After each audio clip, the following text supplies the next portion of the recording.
Yeah, so last question for you all is, especially for those that are in a franchise space that is a little bit competitive, how do you use technology to differentiate yourselves from your competitor franchisors?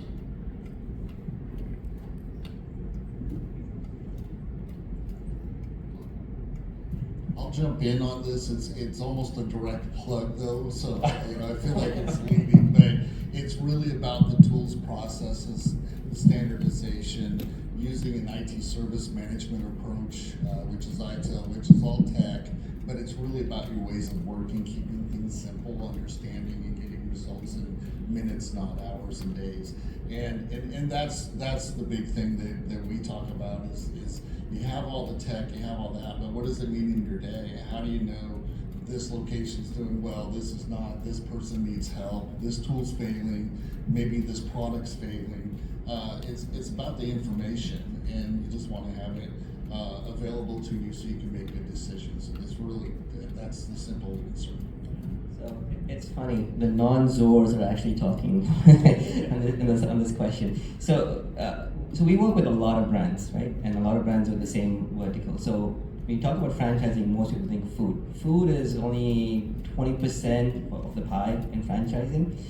Where we see how technology helps competition, when a prospect, I think I mentioned this, when a prospect goes to a brand and they look at the franchise tech and they go to another brand in the same sector and they don't have, we've seen prospects in a trade show come and tell us, I'm going to go with this brand versus this brand because they have the eggs in a row.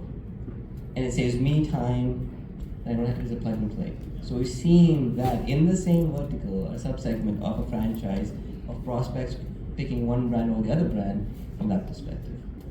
Yeah, we're in the boutique space for fitness, and I always tell people that are either shopping for franchises that are looking at our model and something else, make sure that you're looking at something that can't be duplicated by a large big box gym, which we're not. We're completely set aside from what they do, so it's hard to copy what we do in a old racquetball court or a basketball court they have in their Lifetime Fitness.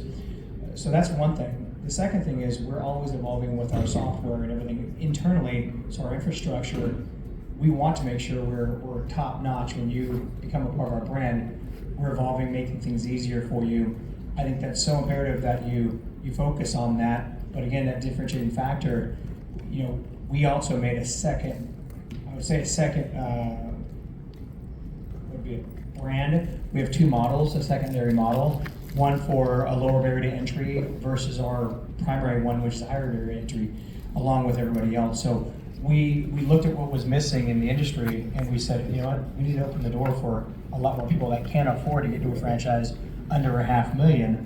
So we spent 6 months redesigning a secondary model for people, again, trying to create the way for people to jump into franchising, but not have to mortgage everything in their life. So, yeah, that's it. I've got a short answer. From a marketing standpoint, sometimes you're not going to be that much different. I drink vodka.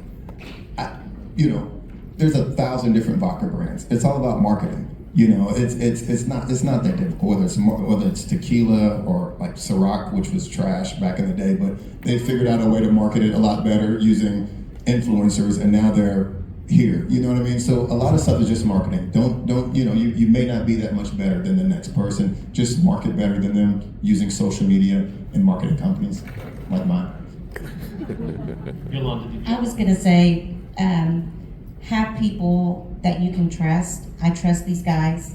They come in, they often ask, what are your challenges? And when I know what my challenges are, they know exactly what those challenges are. So they come in, they make recommendations, they talk to my developer all the time.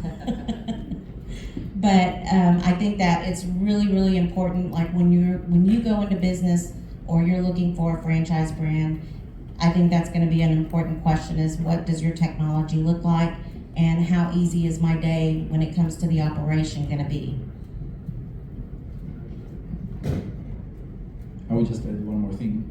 Just stay curious, because these things are changing constantly. So be curious, As Kevin said, just when you get this newsletter email, just open it, read it, play with it, give it 10 seconds, 30 minutes if it like pulls you in. Don't just show it. I know what I'm doing. No, because your competition is actually using that.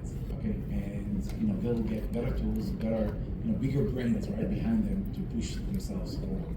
So we just have to stay curious, and, keep learning and keep evolving as technology evolves. I used to teach entrepreneurship classes, and you all are experts and know this, but the students would, they had a project where they had to do a business plan, and the rule was that you must differentiate your business concept, and they would always tend to think that that means I have to differentiate my product or service, and I would always tell them, no, that if you don't have something unique in your product or service, make it unique in how you deliver that, how you get to that product or service. So there's lots of different ways on the back end to differentiate yourselves. But I want to thank